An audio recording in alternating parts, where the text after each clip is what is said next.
Hangatnya mentari pagi membawaku kembali menikmati keindahan Boyolali. Rasanya seperti di mimpi, bisa berada di sini lagi.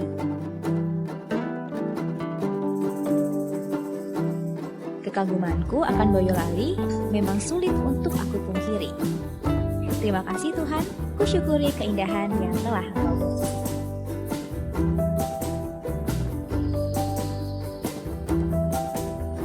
Oh iya, perkenalkan, namaku Arum, dan selamat datang di Boyolali, kota kelahiranku yang begitu banyak memberikan arti. Kota ini sangat sejuk dan menawarkan pesona yang abadi. Luasnya bentangan nan hijau, seakan lukisan besar yang terpampang untuk memanjakan mata.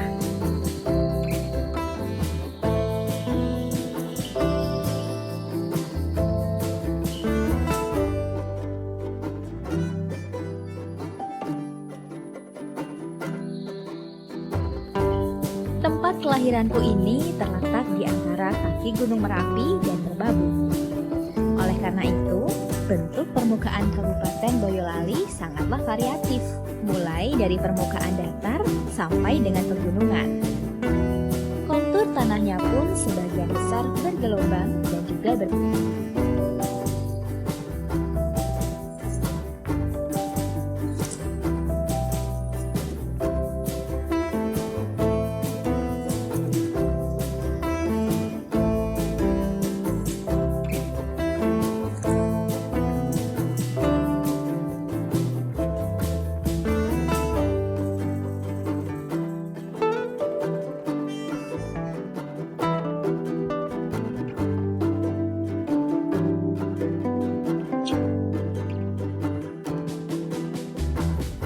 Nah, kalau berbicara tentang Boyolali, pasti sudah tidak asing lagi dengan slogannya, yaitu Boyolali Tersenyum. Slogan tersebut merupakan akronim dari tertib, elok, rapi, sehat, dan nyaman untuk masyarakat. Boyolali Tersenyum yang selama ini menjadi slogan Kabupaten Boyolali seakan benar-benar tersenyum untuk siap menyambut siapapun yang datang ke kota ini. Dengan segala potensi dan prestasi yang dimiliki, Boyolali semakin berkembang dan maju di segala bidang.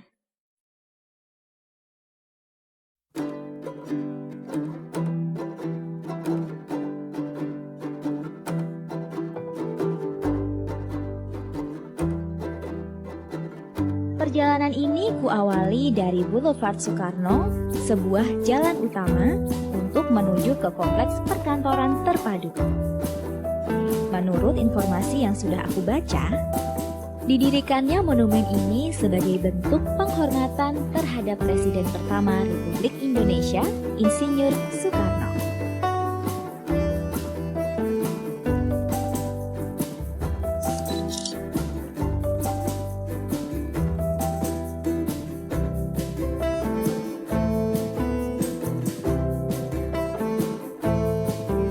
Nah, ini dia kompleks perkantoran terpadu yang sudah aku bilang tadi. Menempati lahan seluas 13,8 hektar, dalam kawasan ini ada berbagai bangunan yang berdiri. Beberapa di antaranya yaitu kantor Bupati Boyolali yang sama seperti dengan Istana Negara. Kemudian gedung DPRD Boyolali yang juga sama seperti gedung DPR RI di Jakarta. Kemiripan tersebut tentu menjadi daya tarik tersendiri dan semakin mempercantik kawasan terpadu ini. Salah satu bangunan yang unik dan membuatku tertarik untuk mengabadikannya adalah gedung yang satu ini. Namanya Gedung Lembu Sora, sebuah bangunan yang berwujud patung sapi raksasa, yang biasa disebut masyarakat dengan sebutan patung sapi dekem. Keren banget ya! Kompleks perkantoran terpadu ini tidak hanya menjadi kantor pemerintahan dan destinasi wisata saja loh, tetapi juga menjadi pusat dan sentral keagamaan masyarakat Boyolali. Dengan dibangunnya 5 tempat ibadah sekaligus untuk mewujudkan kerukunan umat beragama.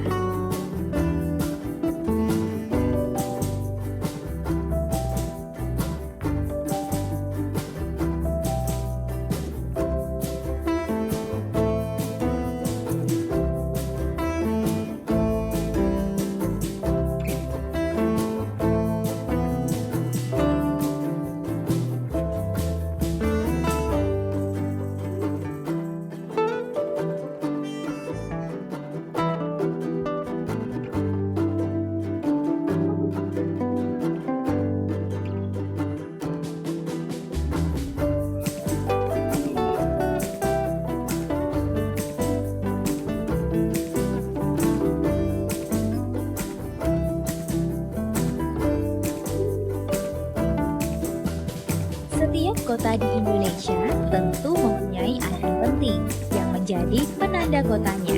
Begitupun dengan kotaku ini. Tepat di jantung kota Boyolali terdapat Monumen Arjuna Wijaya yang luar biasa.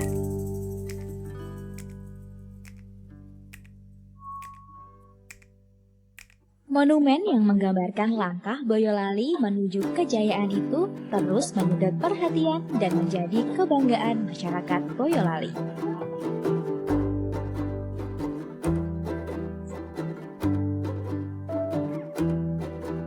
Langkah kaki ini membawaku ke destinasi yang wajib dikunjungi ketika sedang berada di Boyolali.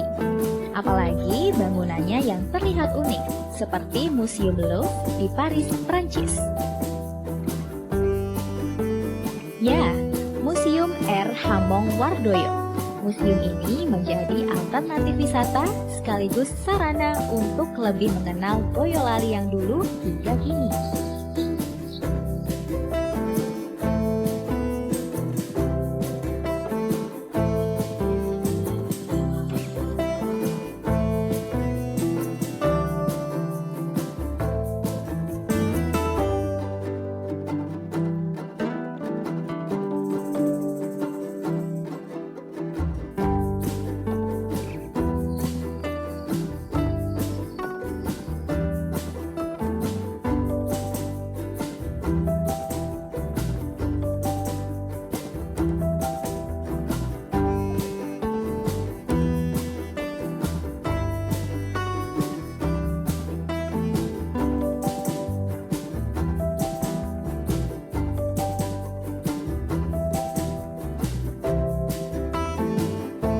Rasanya sudah lama aku tidak mengunjungi tempat asalku ini, dan aku terkesan.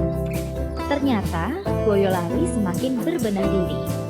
Salah satunya dengan adanya Taman Pandan Alas ini, sebagai ruang terbuka hijau perkotaan, serta sebagai sarana rekreasi dan edukasi.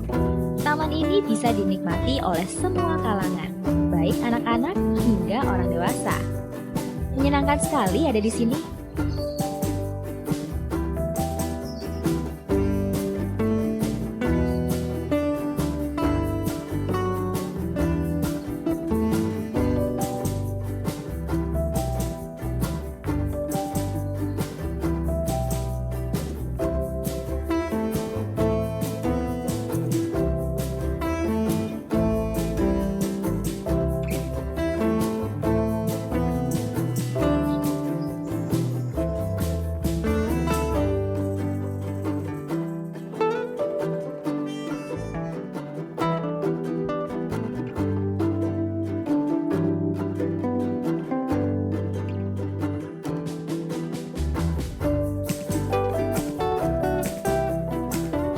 Jika New Zealand dikenal sebagai negara produsen susu dan begitu juga dengan Boyolali, yang merupakan daerah produsen susu terbesar dan salah satu pemasok daging sapi lokal di Pulau Jawa.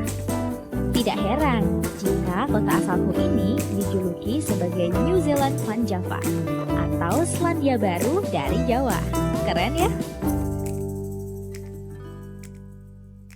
Di peternakan ini rutin memerah susu 2 kali sehari, yaitu pada jam 5 pagi dan jam 3 sore. Satu sapi sebesar ini bisa menghasilkan 12 sampai 20 liter susu loh dalam sehari. Wow, banyak juga ya ternyata.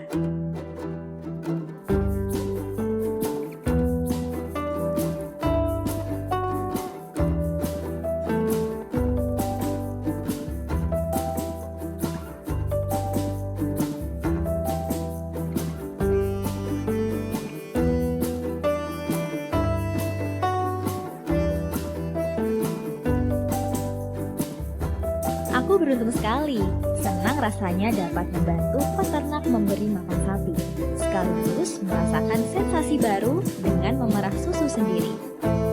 Sungguh pengalaman yang menyenangkan dan tidak akan pernah terlupakan.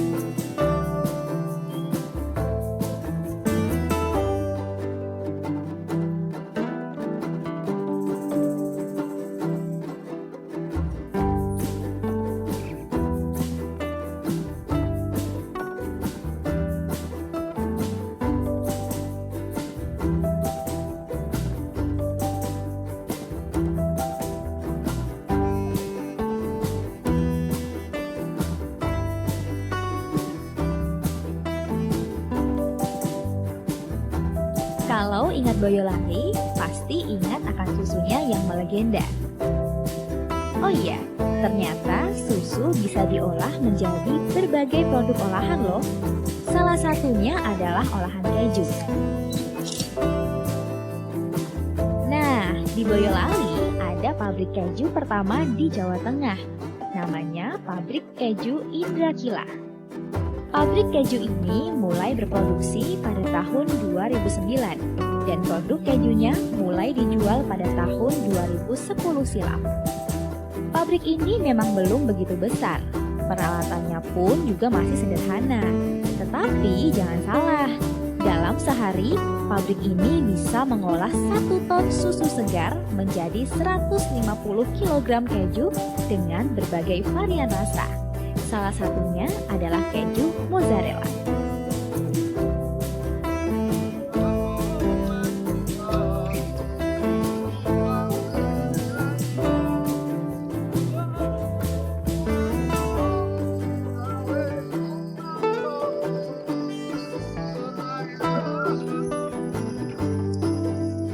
Akhirnya langkah kaki ini sampai juga di tempat yang sudah kunanti-nanti.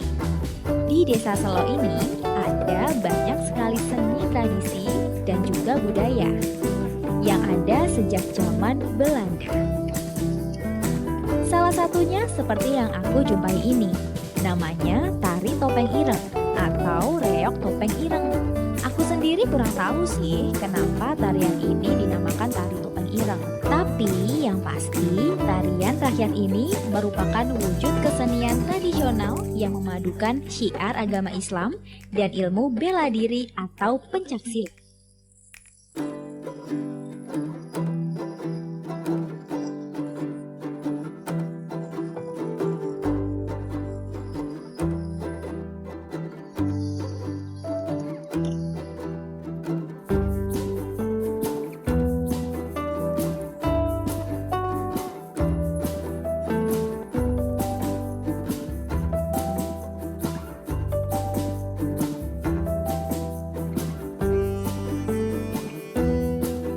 Memiliki suasana alam yang masih terjaga dan kesejukan khas pedesaan yang terasa nyaman, membuat berbagai objek wisata di Desa Selo ini menjadi idaman para wisatawan.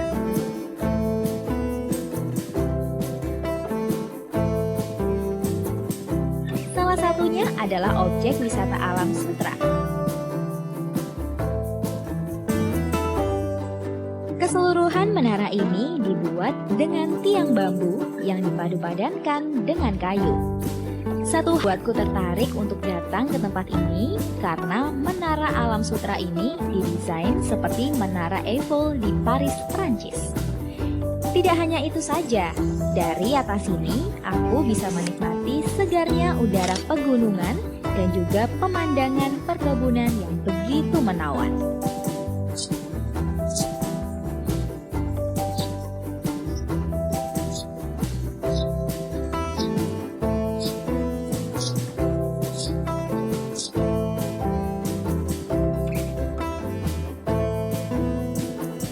Selain objek wisata alam Sutera, terdapat objek wisata yang serupa tapi tak sama. Objek wisata tersebut adalah Ganche Hilltop atau yang lebih dikenal dengan nama Bukit Ganche. Seperti berada di atas awan, objek wisata Bukit Ganche menawarkan pemandangan alam yang luar biasa.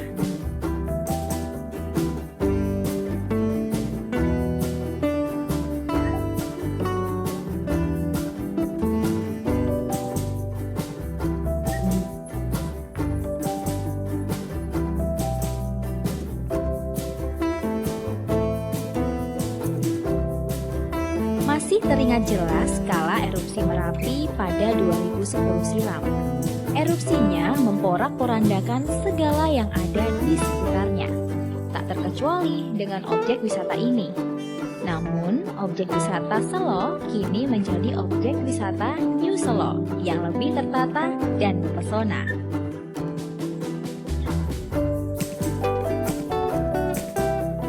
Wajah baru New Selo tersebut diwujudkan dengan dibangunnya Omah Bambu Merapi.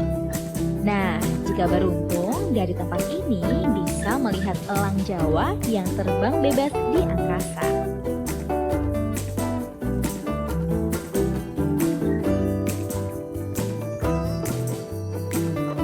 Sayangnya kali ini aku kurang beruntung. Tapi tak apa, karena damai sekali berada di sini.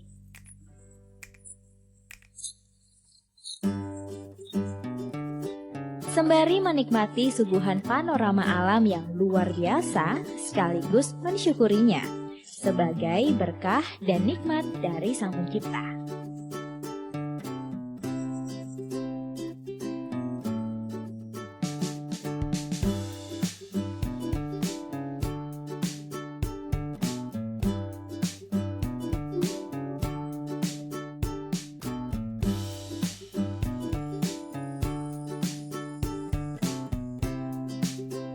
Dahulu, kota kelahiranku ini sering disebut sebagai kota mati karena suasananya yang selalu gelap dan sepi ketika malam hari. Namun, seperti yang sudah aku bilang tadi, Boyolali kini berbenah diri dengan adanya alun-alun Boyolali yang menjadi tempat berkumpul dan berinteraksi. Alun-alun Boyolali menjadi ruang publik, sarana tempat hiburan, bermain, berdagang, sampai dengan kegiatan pemerintahan. Riuh aktivitas masyarakat mulai terasa ramai saat sore hingga larut malam.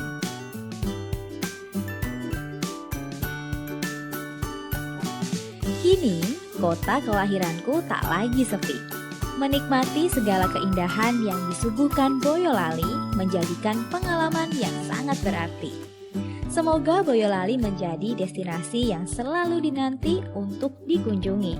Dan semoga selalu menjadi Boyolali yang tertib, elok, rapi, sehat, dan nyaman untuk masyarakat.